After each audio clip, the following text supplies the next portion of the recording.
투미TV 시청자 여러분 안녕하세요. 김지경 소장과 부동산 경매 DJ 박수진입니다. 네, 재미있는 경매 강의 시간 이어서 이제 진행하고 있는데요. 낙찰에 대한 실패 사례들 지금까지 쭉 보고 있었어요. 이제 정말 다이나믹한 사례들 정말 나오고 있는데 경매에 잘못 들어갔다가 손해보는 경우든 네. 돈 벌려고 들어갔다가 결국에는 손해가 되는 그런 케이스들에 대해 얘기하겠죠. 저는 경매 성공 사례도 흥미롭긴 했는데 실패 사례가 좀 더 재밌는 것 같아요. 다들 돈 버는 것만 생각하고 입찰에 참여했다가 정말 그 실패 사례들은 내가 생각지도 못하는 데에서 튀어나올 수 있는 권리들이 있기 때문에 어떻게 보면은 가장 조심해야 되고 10번 잘하다가 한 번 실패하게 되면은 결국엔 그 손해가 뒷감당이 너무 힘들기 때문에 그래서 항상 경매가 꼼꼼히 체크하고 권리 분석도 확실하게 됐을 때 입찰에 참여해야 되지 않을까 그렇게 생각이 듭니다. 네, 해당 영상들은 경매에 관심이 있으신 분들 뿐만 아니라 경매에 관심이 없더라도 사실상 뭐 재밌게 보면 그냥 뭐 관광도 불구경으로 이제 좀 더 이러한 사례들이 있구나 아니면 민법적으로 좀 더 이런 부분들도 있구나 하면서 좀 공부가 되는 영상, 아주 유익한 영상이라고 볼 수 있는데, 그러면 오늘은 마지막 이제 네 번째 실패 사례 한번 보도록 할게요. 지금 서울시 은평구에 대한 물건인데 일단 물건 내역을 한번 표를 보게 되면 지금 시세 2억짜리를 낙찰을 1억 5,500만 원에 받았어요. 일단은 잘 받은 것 같은데, 근데 우리가 지금까지 실패 사례를 쭉 보다 보면 이게 시세보다 싸게 사는 게 중요한 게 아니라 그런 권리 분석도 꼼꼼하게 해야 된다는 얘기 이제 잘 교훈으로서 얻었습니다. 그러면 표도 한번 보도록 할게요. 보게 되면 이번에는 특별하게 이제 대항력 있는 세입자도 없는 것 같고, 그리고 뭐 방금 전에 뭐 세무서라든지 이런 부분들도 없는 것 같은데, 도대체 요거는 왜 실패하게 된 걸까요? 이 물건은 등기부상에 나와 있는 서류가 제일 중요했던 부분은 아니고요. 낙찰자 입장에서는 소유권을 상실할 수도 있는 사례에 대해서 제가 물건을 올려놓은 겁니다. 소유권을 상실한다고요? 단순히 이게 뭐 금액이 더 튀어나오고 이 정도가 아닌 그런 거예요? 건 아니고요. 우선 아까 김재경 소장님께서 말씀드렸다시피 등기부상에서는 큰 문제는 없어요. 우선 근저당 말소 기준 이후에 세입자라든지 최우선 변제금도 받아가는 거기 때문에 낙찰자가 인수할 수 있는 금액은 전혀 없었던 그런 물건인데, 이 물건은 결국에는 법원의 그 송달이라든지 법원의 행정적인 착오로 해서 결국에는 소유권을 상실할 수도 있었던 그런 물건에 대해서 우선 보여드리는 겁니다. 법원의 송달로 인해서 소유권을 상실하게 됐다니 저로서는 좀 이해가 잘 안 되는데, 구체적으로 뭐 때문에 그런 건가요? 우선 채무자, 소유자, 이해관계인한테 모든 우편이라든지 경매 진행 단계에 대해서 통보를 하게 돼 있는데요. 이 물건 같은 경우는 채무자가 지금 교도소에 사기로 해가지고 교도소에 들어가 있는 상태인데 우편으로 송달을 해야 됨에도 불구하고 송달이 제대로 도달이 안 돼가지고 나중에 채무자 겸 소유권자가 나와서 다시 소유권 반환의 소를 진행을 하게 되면은 낙찰자는 소유권을 뺏길 수도 있다라고 해서 표시한 물건이라고 보시면 됩니다. 잠깐 이거 좀 되게 웃길 것 같은데, 좀 위험하죠. 예. 일단 기본적으로 뭐 사실 우리가 뭐 등기의 공신력 이런 거는 없다라고 민법 할 때 많이들 배우잖아요.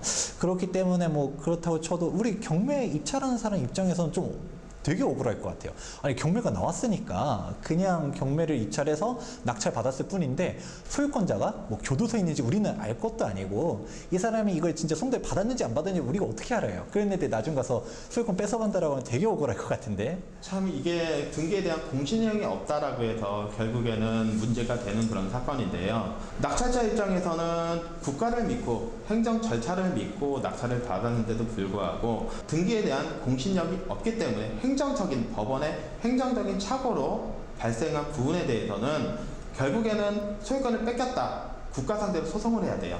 근데 개인이 국가 상대로 이길 수가 있는지 모르겠습니다. 잠깐. 이게 좀 말도 안 되는 것 같아요. 이제 뭐 진짜 행정소송, 진짜 만약에 그렇게 소유권이 뺏겼다라고 하면, 법원이 잘못한 거니까, 이거 왜 법원 상대로서 물론 국가라고 해서 이기기는 어렵다라고 해도 왜 못 이기는 거죠? 뭐 법원이 빠져나갈 뭐 그런 국리라도 있는 건가요? 네, 맞습니다. 경매물건 송달 내역이라든지 그런 내역까지 꼼꼼히 체크할 일은 많이 없지만 이 물건 같은 경우는 채무자에 대한 송달 내역을 법원에 비치를 하기 때문에 법원에서는 귀책 사유를 분명히 빠져나갈 구멍을 만들어 놓고 경매를 진행을 합니다.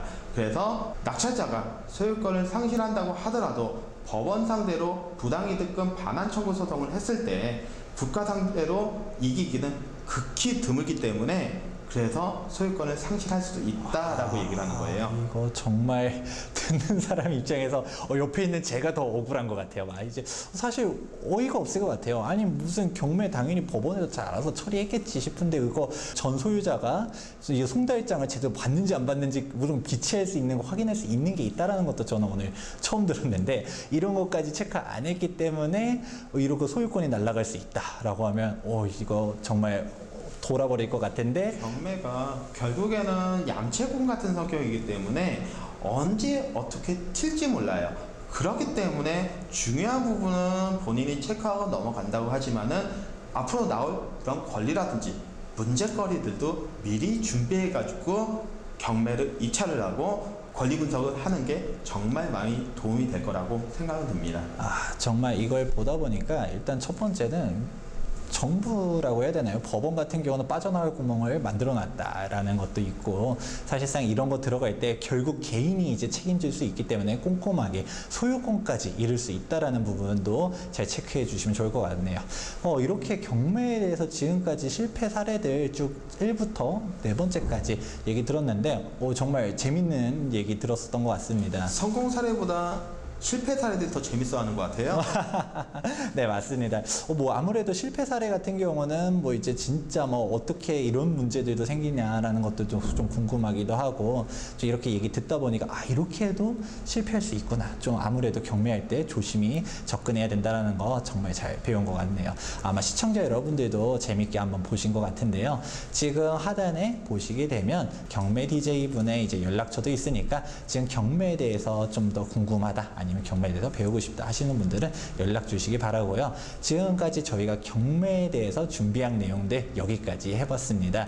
지금 정말 재밌게 한번 보셨길 바라고요. 지금 다음에 또 기회가 되면 이제 경매 전문가님 데리고서 또 다른 좋은 영상으로 찾아뵙도록 하겠습니다. 네, 감사합니다.